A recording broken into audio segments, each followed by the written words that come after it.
জীৱন যুঁজত হাৰ নমনা এগৰাকী শাৰীৰিকভাৱে সক্ষম যুৱক। নলবাৰী জিলাৰ টিহুৰ হাতীকুছি গাঁৱৰ মধ্য হাতীকুছি চুবুৰীৰ কুলধৰ বৰ্মনে এতিয়া নিজৰ ঘৰৰ পদূলিতে এখন সৰু দোকানেৰে পোহপাল দিছে পৰিয়াল। জন্মগতভাৱে বিশেষভাৱে সক্ষম কুলধৰৰ পিতৃও শয্যাগত। একেদৰে শাৰীৰিকভাৱে সক্ষম তেওঁৰ ভাতৃও। পৰিয়াল চলাবলৈ এতিয়া কুলধৰে এখন সাধাৰণ দোকানেৰে জীৱন জীৱিকাৰ বাট মোকলাইছে। পূৰ্বে অসম চৰকাৰৰ অৰুণোদয়ৰ দৰে আঁচনিৰ সুবিধা লাভ কৰিছিল যদিও এতিয়া অৰুণোদয় আঁচনিৰ সুবিধাও কৰ্তন কৰিছে বিশেষভাৱে সক্ষম কুলধৰৰ। বৰ্তমান সকলো চৰকাৰী সা সুবিধাৰ পৰা বঞ্চিত কুলধৰ বৰ্মন। নিজৰ গাঁওখন এবাৰ ঘূৰি চাবলৈ বৰ হেঁপাহ কুলধৰ বৰ্মনৰ।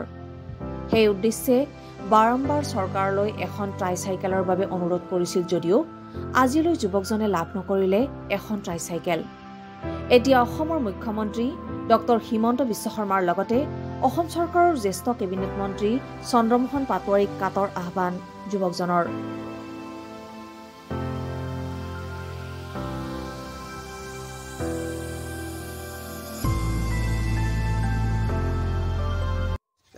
কুলধৰ বৰ্মন, গাঁও হাতীকুছি, চোপা মধ্য হাতীকুছি। মই আকৌ পোৱা নাই। আগতে পাইছিলোঁ পেঞ্চন এটা, আগতে 1,000কৈ পাইছিলোঁ। তাৰে পাছত এবাৰ বাঢ়ি দিছিলে জবাৰ RSকে দি অৰুণোদয় কৰি দিছে। অৰুণোদয়টো এবাৰ বিজেপি চৰকাৰে এই দুধ কমিটিকেইটাই কাটি দিছে। মই এতিয়া বৰ্তমানলৈকে একো নাপাওঁ। আপুনি এখন সাধাৰণ দোকান দিয়ে? মই এখন নাই সৰু সুৰা দোকান দিছোঁ চিৰবেলাখানত। কেনেকৈ আমাৰ পৰিয়াল চলাটো এতিয়া বৰ হেৰিয়ে, তাৰমানে আগতে দেউতাই কাম চাম কৰি পেলাই হেৰি কৰিছিল, এতিয়া দেউতাও বিচনাত পৰি আছে। ভাই এটা আছে, ভাইটো বেঙা।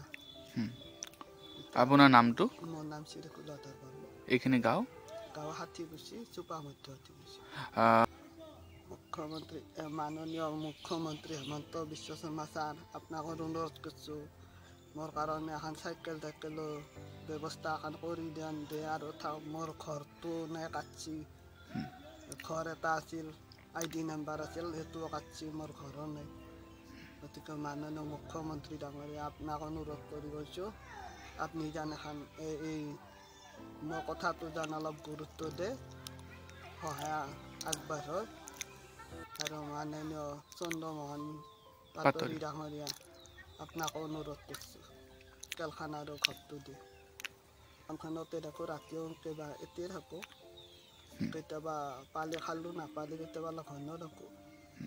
পৰিয়ালত কোন কোন আছে? পৰিয়ালত এই ববা ভাইটিটো আছে আৰু মই আছোঁ, আৰু দুটা বিচনাতে হাগা মুতা কৰি থাকে।